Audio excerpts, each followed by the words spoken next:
자, 그래서 이제 지역공무원 실적주의가 확립이 돼. 어쨌거나 뭐 요거든 간에 넓게 보면 다 실적주의거든요. 요거에 비해서는 훨씬 더 이제 신분으로 보장해 주는 그런 제도예요.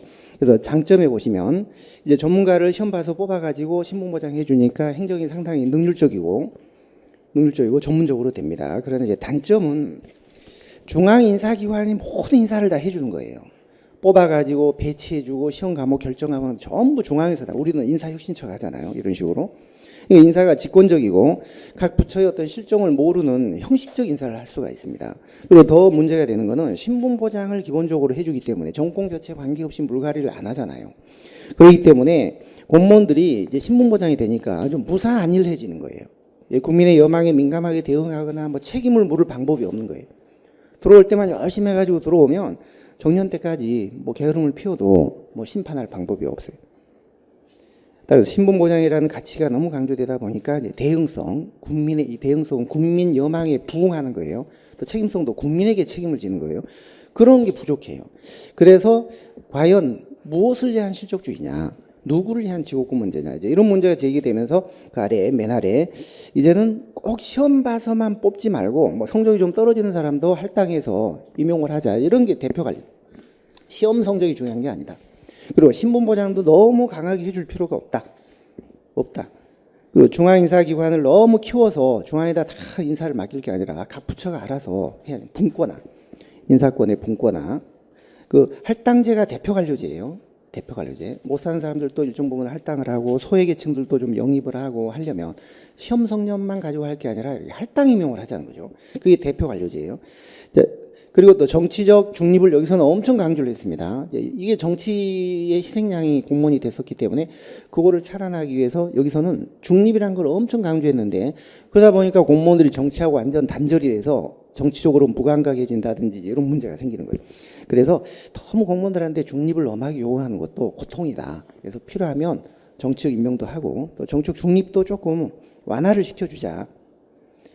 그래서 실적주의나 지역구 문제가 일정 부분 후퇴하면서 역관제 같은 게 다시 이제 가미되기 시작을 해요.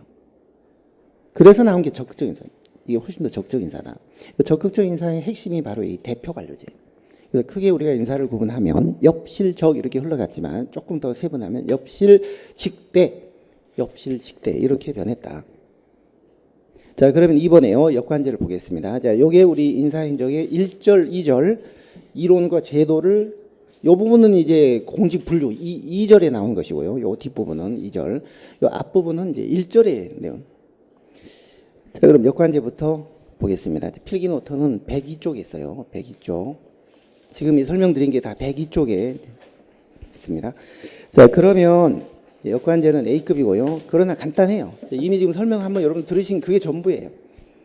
외우는 게 중요한 거 아니라 지금 설명 들었던 게 그게 중요한 거예요. 자, 로마 1번의 의의도 상당히 중요하고, 또 다음 쪽에 괄호 2번에요. 미국의 역관주의하고 영국의 정실주의의 차이, 그것도 조금 중요합니다.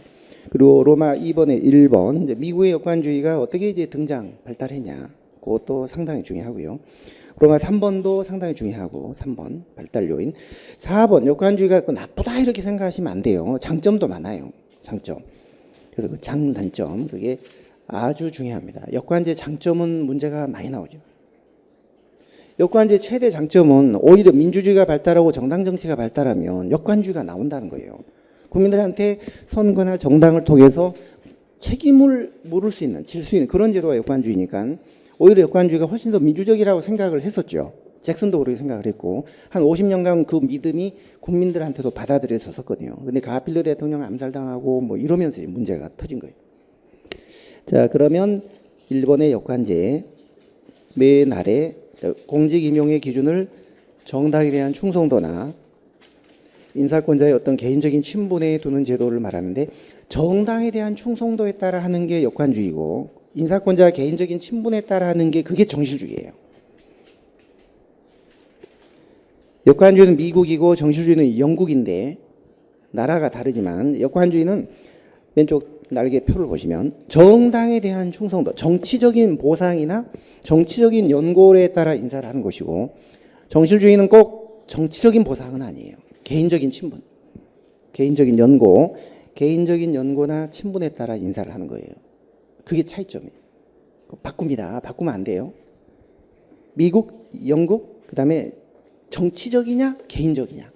정치적인 연고나 보상이냐 아니면 개인적인 친분이나 연고냐.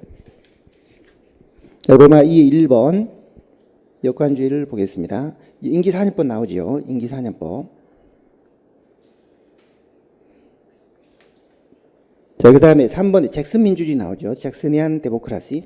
이 잭슨은요, 서부 출신 최초의 대통령이에요. 7대, 6대까지는 전부 동부 출신이 대통령도 했고, 공직도 다 독점을 했어요. 미국의 역사를 보면 동쪽에서 서쪽으로 흘러가는 역사잖아요. 동부가 먼저, 메이플라워를 타고 영국의 청교도 사람들이 가가지고, 보스턴 그쪽 지역을 이제 뉴 잉글랜드라고 하잖아요. 영국 사람들이 정착을 했다. 지금도 보면 뉴 잉글랜드라고 해요. 저희 막내딸이 지금 음악 공부하는 그 학교 이름도 뉴 잉글랜드 콘서바토리예요. MEC라고. 그 보스턴이나 그 일대를 뉴 잉글랜드 지역이라고 해요. 영국 사람들이 처음에 정착을 했던. 그러면서 동부가 먼저 발달하고 이제 서쪽으로 계속 이제 개척 정신에 의해서 그걸 이제 프론티어십이라고 하잖아요. 서쪽으로 쭉 은광 찾아 이제 그런 광맥을 찾아서 쭉 이렇게 가다가 인디언들 만나면 싸우고 뭐 그게 서부 영화가 그런 거잖아요, 전부. 동쪽에서 서쪽으로 쭉 개척이 돼 갔는데 6대까지만 해도 대통령 공직을 주로 동부에서 전부 선점을 해요. 독점을 했어요.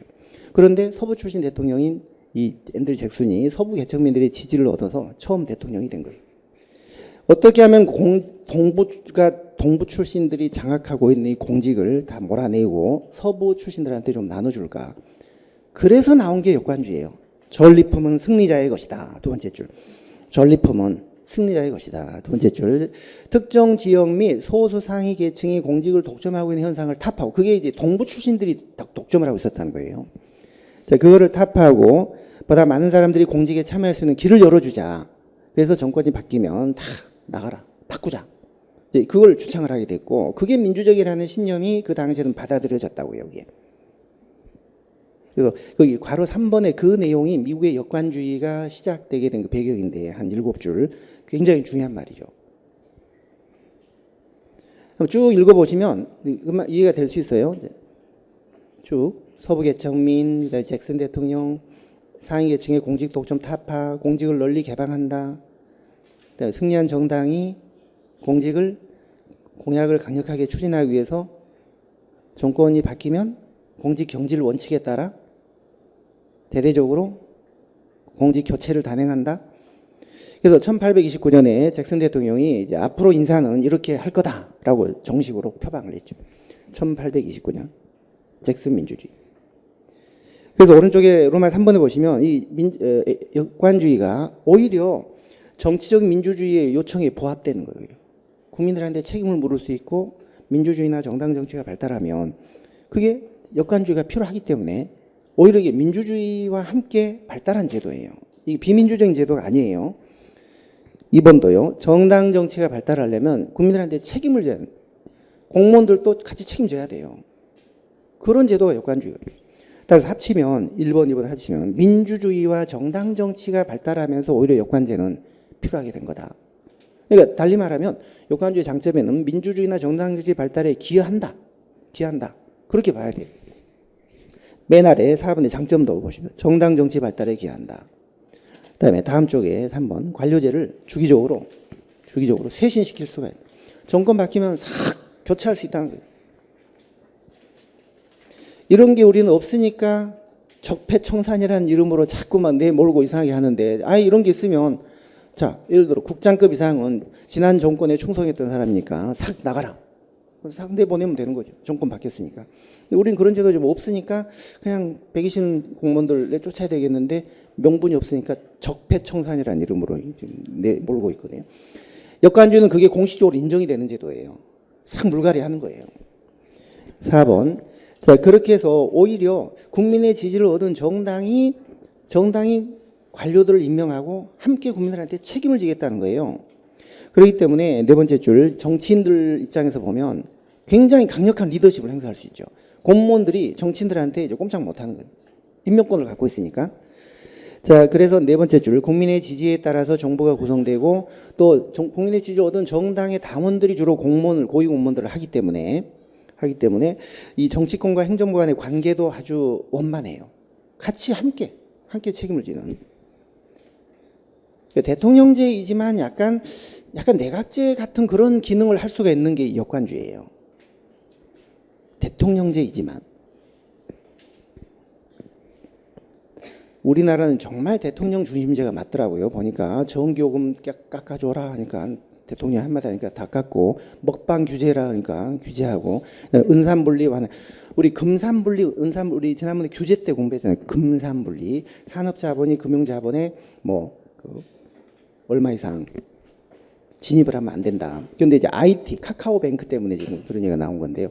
IT 산업은 50%까지 가져도 된다, 지분을. 지금 그걸 대통령이 이걸 하라고 또 지시를 하는 모양이더라고요. 네, 카카오뱅크를 인정해 주기 위해서 지금 그렇게 안 하면 카카오뱅크가 안 돼요, 그게.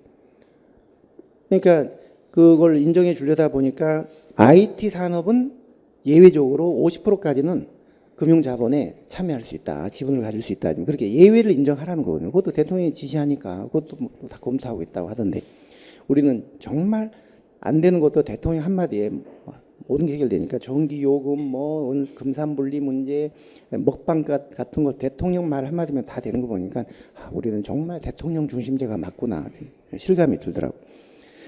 자, 그리고 가로 5번에 정보관료제를 훨씬 더 민주화할 수 있는 제도가 역관주의예요.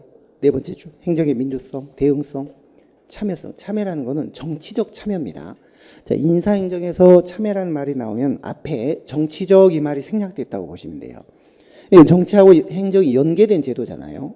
공무원들이 정치에 참여할 수 있다고요, 이 제도는. 그리고 국민에게 책임을 질 수 있는 제도.